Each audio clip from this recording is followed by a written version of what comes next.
Hi అండి, అందరికీ నమస్కారం. నా పేరు అడ్డూరి. మీరు చూస్తున్నారు అడ్డూరి ఛానల్. ఈరోజు బిగ్ బాస్ తెలుగు ఎపిసోడ్ 20 గురించి మనం మాట్లాడుకుంటాం. అయ్యో అయ్యో అయ్యయ్యో, ఇక ఈ సంజన గారు దొంగతనాలు అయితే ఆపరనుకుంటా. ఈవెన్ ఎపిసోడ్ 20లో మనం నిన్న కూడా మాట్లాడుకున్నాం. ఇక ఈ దొంగతనాలు చాలు, ఇరిటేషన్ వస్తుంది అని చెప్పి అనుకున్నాం. మళ్ళీ ఏమి దొంగతనం చేయడమే కాకుండా శ్రీజ గారిని ఇంక్లూడ్ చేసుకొని మళ్ళీ ఈ పాపంలో ఎమాన్యుల్ని, రాముని కూడా మూట కట్టుకునేలాగా చేసింది. వాళ్ళకు కూడా తెలిసి ఇప్పుడు రేపొద్దున ఏమైందంటే దొంగతనం ఎవరు చేశారు అడిగినప్పుడు బై మిస్టేక్ ఎమాన్యుల్ కానీ తర్వాత శ్రీజ కానీ రాము కానీ నోరు ఇప్పపోయారంటే వాళ్ళు దొంగలతో సమానం అయిపోతారు. ఎందుకంటే ఇప్పటికీ భరణి గారు దాని మూల్యం చెల్లించుకుంటూనే ఉన్నారు కాబట్టి. దివ్యకి రావడంతోనే టాస్కుల మీద టాస్కులు ఇస్తున్నారు బిగ్ బాస్. ఏంటంటే ఇప్పుడు ఉన్న 13 మందిని ఆర్డర్లో పెట్టమని, అంటే బాటమ్ టు టాప్ పెట్టమంటే ఎగ్జాక్ట్గా మనం ఎవరెవరినైతే లోలో ఉంచుకున్నామో అది ఎవరు, శ్రీజ కానీ, ప్రియా కానీ, తర్వాత ఫ్లోరా గారు, హరీష్, పవన్ కళ్యాణ్, ఎవరెవరినైతే మనం లోలో అనుకుంటున్నామో వాళ్ళందరూ ఆబ్వియస్లీ బాటంలో ఉన్నారు. ఎవరైతే టాపర్స్గా అనుకున్నాం భరణి గారు, సంజన గారు, ఎమాన్యుల్, తర్వాత తనూజ, డిమాన్ పవన్, రీతూ చౌదరి, మన ఆర్డర్ మనం అందరూ అనుకున్నదే. దివ్య గారు కూడా బయట నుండి వచ్చి చూసిన వ్యక్తి, ఆమెకి ఏది అనిపించిందో వ్యూవర్స్గా మనకేది అనిపించింది, ఓట్లు వేసే జనాలకు కూడా అదే అనిపించింది. ఈవెన్ ఆర్డర్ కూడా అలాగే పెట్టారు. ఆర్డర్ కూడా చూసుకుంటే ఎగ్జాక్ట్గా దివ్య గారు ఏం ఫీల్ అయ్యారు, బయట తను ఒక యాజ్ ఆడియన్గా ఏమనుకుందో అది పెట్టింది. సో నాకు తెలిసి లాస్ట్ లైన్లో ఉన్న వాళ్ళు ఎవరైతే ఉన్నారో బాటంలో వాళ్ళందరూ ఇప్పుడు రియలైజ్ అయ్యారని అయితే నేను అనుకున్నా. ఎందుకంటే ఆమె పెట్టిన తర్వాత కూడా పెద్దగా ఆర్గ్యుమెంట్లు చేసినట్టయితే నాకు ఎక్కడ అనిపించలేదు. అలాగే ఈ ఎపిసోడ్లో జరిగిన మొత్తం ఎంటైర్ సెక్షన్ చూసినట్లయితే దివ్య గారి మెంటాలిటీ కానీ, ఆమె ఎక్స్ప్లెనేషన్, ఆమె థింకింగ్ ప్రాసెస్, ఆ మాట్లాడే విధానం, అంటే ఆమె పలికే ప్రతి మాట మీద ఆమెకున్న కంట్రోలింగ్ చూస్తే ఖచ్చితంగా టాప్ 5లో ఉండే క్యాపబిలిటీస్ 100కి 100 ఉన్నాయని అయితే ఖచ్చితంగా చెప్పగలను. ఎందుకంటారా, నిన్న ఆమె ఆర్డర్ పెట్టిన విధానం కావచ్చు, అలాగే ఆమె వాళ్ళు అడిగినప్పుడు చెప్పిన రీజన్లు అవ్వచ్చు, అలాగే ఈ ఎపిసోడ్లో పర్టికులర్గా ఎవరైతే టాప్ 7 ఉన్నారో టాప్ 7లో మీకు ఎవరైతే ఇంక్లూడింగ్ మీతో పాటు, అంటే బిగ్ బాస్ అడుగుతున్నారు దివ్య గారిని, ఇంక్లూడింగ్ మీతో పాటు కలుపుకుంటే 8 మంది ఎవరైతే ఉన్నారో 8 మందిలో కెప్టెన్సీ టాస్క్కి ఎలిజిబుల్ అయ్యే వాళ్ళని మీరే సెలెక్ట్ చేయండి అని అంటే ఆబ్వియస్లీ ఆమె ఎంత బాగా చెప్పగలిగిందంటే ఎక్స్ప్లెనేషన్ కన్విన్సింగ్ అనిపించింది ప్రతిదీ కూడా పాయింట్. అంటే ఫస్ట్ తను కెప్టెన్సీ కంటెండర్గా ప్రకటించుకుంది. ఎందుకు రీజన్ అంటే కెప్టెన్సీ అయ్యే అవకాశం వచ్చినప్పుడు నేను ఎందుకు వదులుకుంటాను అంది. 100% కరెక్ట్. పక్కన వాళ్ళు ఆడడానికో పక్కన వాళ్ళు కెప్టెన్సీ ఇవ్వడానికో కాదు కదా మనం ఆడడానికే వచ్చింది. ఆమె కోరుకున్న దివ్య ఆమె కోరుకున్న తర్వాత ఎమాన్యుల్ కోరుకుంది. ఎమాన్యుల్ని కోరుకున్న తర్వాత తనూజ గారిని అలాగే సుమన్ శెట్టి తర్వాత భరణి గారిని కోరుకుంది. ఆబ్వియస్లీ ఇంకా మిగతా ఇద్దరు ఎవరంటే ఎవరిని సెలెక్ట్ చేయలేదంటే సంజన గారిని అలాగే డిమాన్ పవన్ని. సంజన గారి విషయం వచ్చేసరికి సంజన గారు అడిగారు ఎందుకని సెలెక్ట్ చేయలేదు, ఏంటి రీజన్ అంటే ఒకటే రీజన్, మీరు కెప్టెన్గా ఉన్నప్పుడు ఏదైతే మీరు చేసిన పనులు ఉన్నాయో అవి మీకు యాక్సెప్టబుల్ ఏమో కానీ అవతల వ్యక్తులకి యాక్సెప్టబుల్ కాదు. అంటే ఎవరో హ్యాపీగా లేరు మీ అండర్లో కెప్టెన్సీలోని. ఎందుకు హ్యాపీగా లేరు అనుకుంటున్నారంటే ఒకటే, మీరు కెప్టెన్గా ఉన్నప్పుడు మీరు ఎలా దొంగలిస్తారు? ఎస్, మీరు కుటుంబ పెద్దగా ఉన్నప్పుడు మీరు దొంగలిచ్చడం ఏంటి ఐటమ్స్, మీ కింద ఉన్న మిగతా సభ్యుల్ని కొద్దిగా ఇబ్బంది పెట్టడం ఎందుకు? అదే కదా సుమన్ శెట్టి గారికి సంబంధించి సిగరెట్ల విషయంలో కూడా ఆయన ఒక ఎడిక్ట్ అయ్యారు. ఇప్పుడు సడన్గా ఏదో ఆపేద్దామంటే కుదిరే పని కాదు. అది ఆయనగా రావాలి, చెప్పొచ్చు, తప్పులేదు. కానీ ఆయన మెంటల్గా ఏమన్నా అయితే ఎవరు బాధ్యులు? అదే పనిగా ఆయన ఇబ్బంది పెట్టింది. అది కూడా అంటే ఈవెన్ ఈ ఎపిసోడ్ 20లో కూడా ఆమె చేసిన దొంగతనం కార్యక్రమం చాలా చిరాకు పుట్టించే విషయంగా ఉంది. అది ఆపాలని అందరూ కోరుకున్నారు. బట్ రెండోసారి కెప్టెన్సీ అనేసరికి డిమాన్ పవన్ కూడా ఏం మాట్లాడలేదు. దానికి ఆయన కూడా పెద్ద ఆర్గ్యూ అయితే చేయలేదు. మొత్తానికైతే 5 కెప్టెన్సీ టాస్క్లో పాల్గొంటారు. అయితే ఈ కెప్టెన్సీ టాస్క్ పెట్టే మధ్యలో ఈ దొంగతనం కార్యక్రమం ఏదైతే ఉందో సంజన గారు మళ్ళీ మొదలెట్టారు ఈ పంచాయతీలో ఆటోమేటిక్గా నేను చెప్పిన వీళ్ళనందరినీ ఇంక్లూడ్ చేసింది. శ్రీజాని, ఎమాన్యుల్ని, రాముని, ఒక రకంగా చెప్పాలంటే ప్రియాని కూడా. అంటే ప్రియా ఏ రకంగా హెల్ప్ చేసిందని అయితే మాకు తెలియదు. కానీ రీతూ చౌదరి ఈ సంజన గారిని క్వశ్చన్ చేసేటప్పుడు ఎందుకండి ఆపేయచ్చు కదా అని చెప్పినప్పుడు మాత్రం ప్రియా ఇక్కడ ఉండి ఎవరు వస్తున్నారు లేదో చూసి చెప్పింది అని చెప్పింది. దీన్ని బట్టి నాకు అర్థమైంది ఏంటంటే ప్రియాకి అన్నీ తెలిసి కూడా భరణిను దివ్య దగ్గరికి వెళ్ళి ఎలా కన్వర్ట్ చేసుకుందంటే తన మీదకి రాకుండా ఇందులో అయితే ఈ పలానా వాళ్ళు ఇన్వాల్వ్ అయ్యారు, శ్రేజ ఉంది, ఇమాన్యుల్ ఉన్నాడు, తర్వాత ఈయన కూడా రాముకు కూడా తెలుసు, ఈ అందరి పేర్లు చెప్పింది కానీ ప్రియా పేరు మాత్రం చెప్పుకోలే. నాకు తెలిసి ఈ విషయంలో 100% ప్రియాకి అక్షంతలు అయితే పడతాయనైతే ఆశిస్తున్నాను. ఎందుకంటే ఇప్పుడు నువ్వు కూడా ఇంక్లూడ్ అయ్యి ఉండి నీకు కూడా తెలిసినప్పుడు నువ్వు వేరే వాళ్ళ మీద కంప్లైంట్ చేస్తున్నట్టు చెప్పకూడదు అమ్మా. ఆ విషయాన్ని నువ్వు కూడా నేను కూడా ఉన్నాను నాకు తెలుసు అని చెప్పాలి. కానీ అక్కడికి వెళ్ళి నువ్వు మంచిదానివి అని పోర్ట్రేట్ చేసుకోవడానికి చక్కగా ట్రై చేసావు. కానీ నీకు అన్నింటికన్నా తెలియాల్సిన విషయం ఏంటంటే అక్కడ కెమెరాస్ ఉన్నాయనే విషయం ప్రియా పదే మర్చిపోతున్నావు. ప్రియా అదే ప్రాబ్లం నీతో. నువ్వు చైల్డిష్ మెంటాలిటీ, ఒక డాక్టర్ చదివేవు, నువ్వు మెచ్యూర్డ్గా బిహేవ్ చేయాలి తప్ప ఇలాగా కెమెరాలు చూడలేదు కదా అన్నట్టు ఫ్లిప్ అవుతూ. అందుకే నీకు ఒక పేరు కూడా పెట్టాను నేను, ఫ్లిప్పింగ్ స్టార్. నువ్వు ఫ్లిప్పింగ్ స్టార్వి. బిగ్ బాస్ 9 తెలుగులో అతిపెద్ద ఫ్లిప్పింగ్ స్టార్ ఎవరంటే ప్రియా అనే పేరు చెప్తాను నేనైతే మాత్రం. ఈ విషయంలో మీ అభిప్రాయాలు కూడా తెలియజేయండి. మీకు ఆ ఫీలింగ్ కలుగుతుందా లేదనేది చెప్పండి. మొత్తానికైతే కెప్టెన్సీ టాస్క్ అయితే స్టార్ట్ అయింది. ఎవరెవరైతే పార్టిసిపేట్ చేశారో భరణి గారు, తనూజ, ఎమాన్యుల్, సుమన్ శెట్టి అండ్ తనుజ, ఈ 5గురికి కాంపిటీషన్. దివ్య ఈ 5గురికి జరిగింది.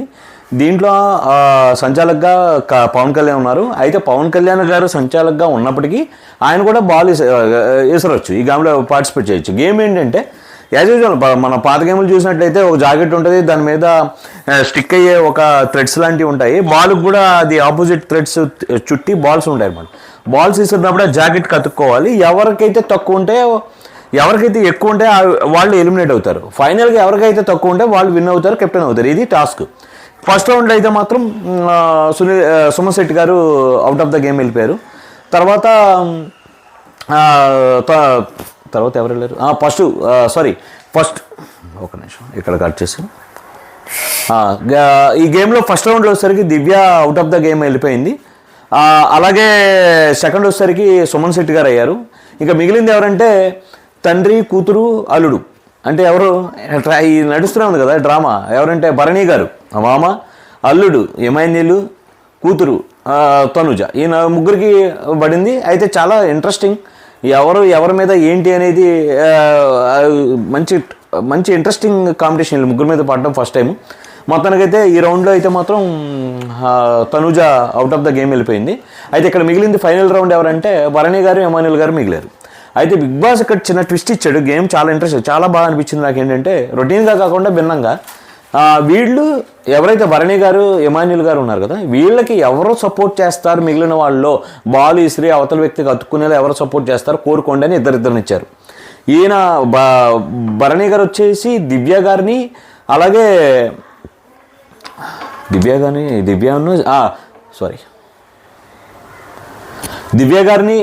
గారిని రాము గారిని కోరుకున్నాడు. అలాగే ఎమాన్యుల్ వచ్చేసరికి శ్రీజ అండ్ డిమాండ్ పవర్. అయితే మొత్తానికి ఒకరి మీద ఒకరు బాల్ విసురుకోవడం, అలాగే బయట నుండి కూడా బాల్ విసరడం. వీళ్ళు అతికిన బాల్ని చేతితో తీసుకెళ్ళి అతికిచ్చాలి అవతల వాళ్ళకి. అంటే ఈలోపు భద్రమొగలేపు వీళ్ళకి అతికిన బాల్ని తీసి దగ్గరికి వెళ్ళి అవతల అపోనెంట్కి అతికిచ్చేయచ్చు. ఈలోపు వీళ్ళకి సపోర్టర్స్ కూడా బాల్ విసిరి అతికిస్తారు. మొత్తానికి గేమ్లో అయితే ఫైనల్గా ఎమాన్యుల్ గెలిచాడు. ఎమాన్యుల్ గెలిచి ఈ వారం 4th వీక్ కెప్టెన్గా ఎమాన్యుల్ అయితే సెలెక్ట్ అయ్యాడు. అలారంలు మోగుతూ లైట్లు వెలిగాయి. ఏంటి రీజన్ అంటే వీళ్ళకి ఆల్రెడీ యాపిల్ చెట్టుకి సంబంధించి ఎపిసోడ్ 18లో చెట్టుని గార్డెన్ ఏరియాలో పెట్టి అందులో ఒక్కొక్క పేరున్న యాపిల్స్ని కోసుకోమన్నారు. అందులో బ్లాక్ సీడ్ వచ్చిన వాళ్ళకి మన గేమ్ పెట్టారు. ఏదైతే ఎవిక్షన్ ఉందో అది ఫ్లోరా గారు సంపాదించారు. ముగ్గురికి బ్లాక్ సీడ్ వచ్చి వాళ్ళకి కాంపిటీషన్ పెట్టారు. అంటే ఎలిమినేషన్ తప్పించుకునే ఎవిక్షన్ పాస్ అది ఫ్లోరా గారికి యూజ్ అయింది. ఇప్పుడు రెడ్ సీడ్ వచ్చిన వాళ్ళందరూ కలిపి హౌస్లో ఎవరినైతే ఉంచకూడదు అనుకుంటున్నారో వాళ్ళ పేరు అనౌన్స్ చేయాలి. ఇది ఆప్షన్ ఇచ్చారు. అది కూడా అర్ధరాత్రి 2:30కి. అయితే ఇందులో బిగ్ బాస్ సరైన ఇదే టాస్క్ పెట్టారు అనుకుంటున్నాను. ఎందుకంటే ఎవరి రంగు ఏంటనేది బయటపడడానికి ఎవరు ఒక రకమైన మైండ్ సెట్తో ఉంటున్నారు అంటే ఒక మానసికంగా ఎంత క్వాలిటీస్ ఉన్నాయని తెలియడం కోసం అయితే ఈ టాస్క్ ఇచ్చారని అయితే ఒక ఆడియన్గా చెప్పగలను. అది ఎలా అంటారా, సింపుల్. ఇప్పుడు ఇలాంటిది వచ్చినప్పుడు అక్కడ ఆప్షన్ చాలా ఉన్నాయి. ఆడని గేమ్ సరిగ్గా ఆడిన వాళ్ళు చాలామంది ఉన్నారు. అలాగే సంజన గారితో పోల్చుకుంటే డౌన్ ద గేమ్. ఇప్పుడు దివ్య గారు బయట నుండి వచ్చి చెప్పింది ఏంటి, టాప్ 3లో పెట్టారండి అవుని. సో అందరూ కలిపి సంజన పేరు చెప్పారు. అందులో భరణి గారు అంటే పేరు లేపింది అయితే హరీష్ గారు.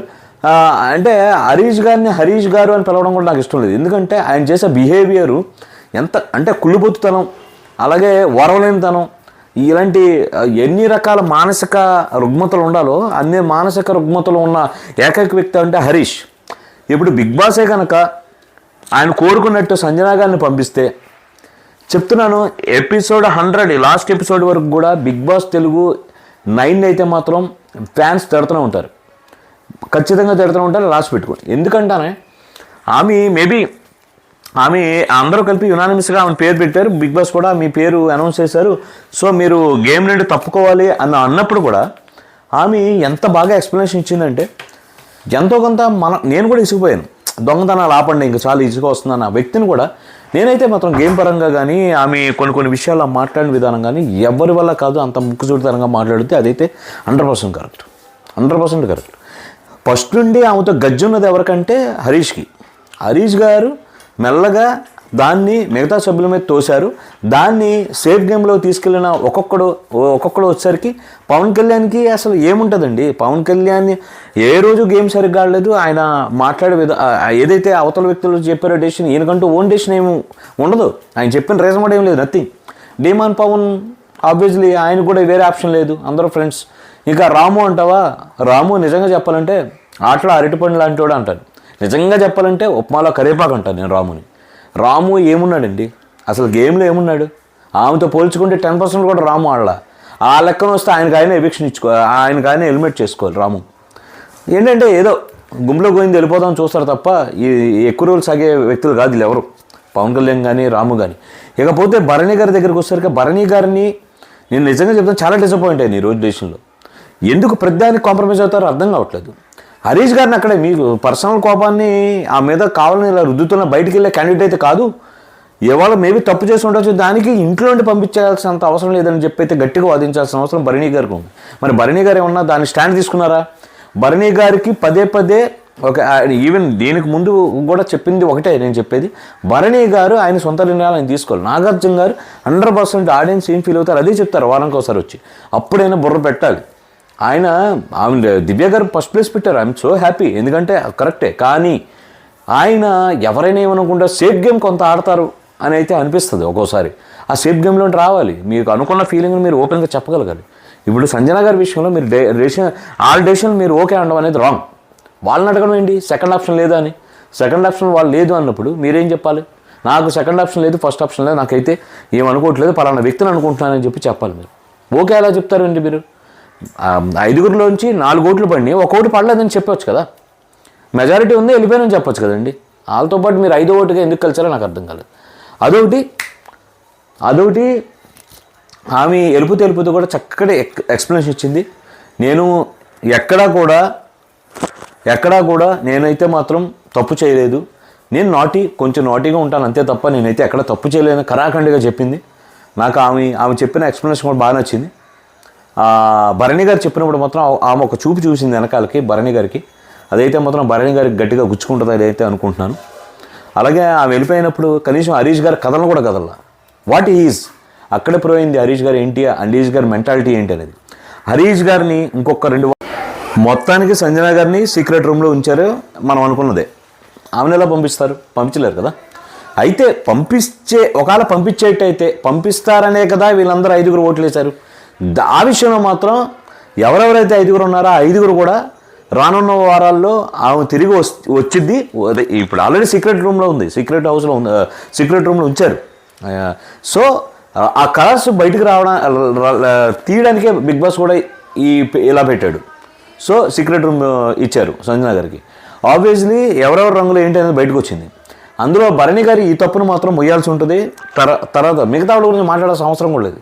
అలాంతా స్క్రాప్, నా దృష్టిలో స్క్రాప్. రాము, కళ్యాణ్, డెమాన్ పవన్, హరీష్ పక్కా స్క్రాప్, వీళ్ళంతా 100% స్క్రాప్. ఆ స్క్రాప్లో ఈయన కూడా కలుస్తారని అయితే ఎక్స్పెక్ట్ చేయలేదు. కలిశారు.